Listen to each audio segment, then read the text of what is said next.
Hi, my name is Georgina Sear, and today I have with me here some lungwort lichen.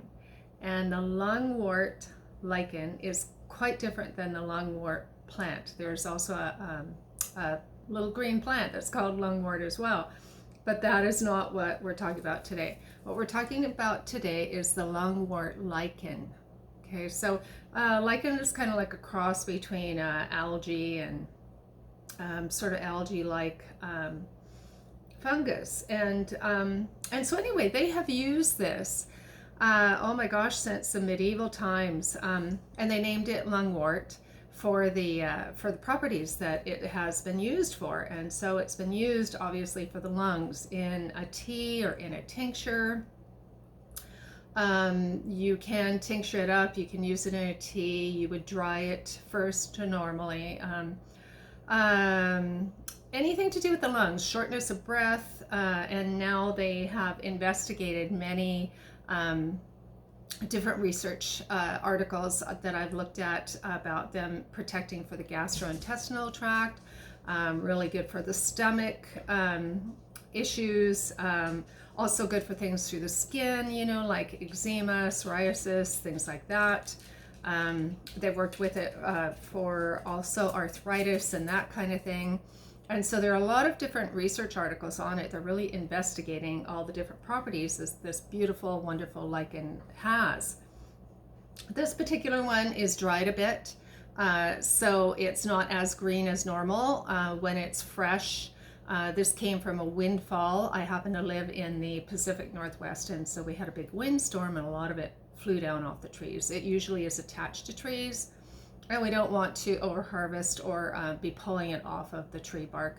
But during a windstorm, and we have a lot of rain and wind here, especially in the, well, a lot of the year, and so it gets blown down.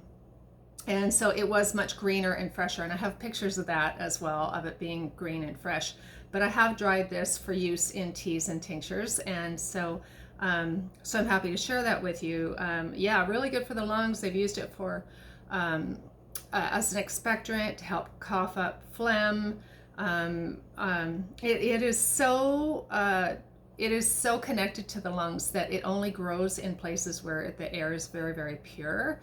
It won't grow anywhere where there's a lot of pollution or that kind of thing. It really is like this fantastic living, breathing lung that is helpful for our own lungs. Yeah, so it's been used for infection as well. I have not done that, but research it yourself. There's so many different uses for this, and especially as a tea for the lungs. It's just been used for, you know, like I said, from medieval times, and so definitely check this out and have a look. And if you happen to live in the Northwest, it's a beautiful thing to be able to pick up if it's been freshly blown down. But we did have a big windstorm, and I have quite a bit of it, so I'm tincturing it up and drying it and sharing it with people that it might be really helpful for. So I hope you enjoyed this little presentation of the lungwort lichen, and the actual name is Loberia pulmonaria, which is obviously pulmonary with the lungs. So it's Loberia pulmonaria, and it's commonly called lungwort lichen. Okay, thanks. Join me again on my next little whatever. I do a lot of cooking and healthy meals, and also describing different herbs and wildcrafting. And so check out my website, my YouTube channel, and my Instagram at georginasear.com. Have a great day.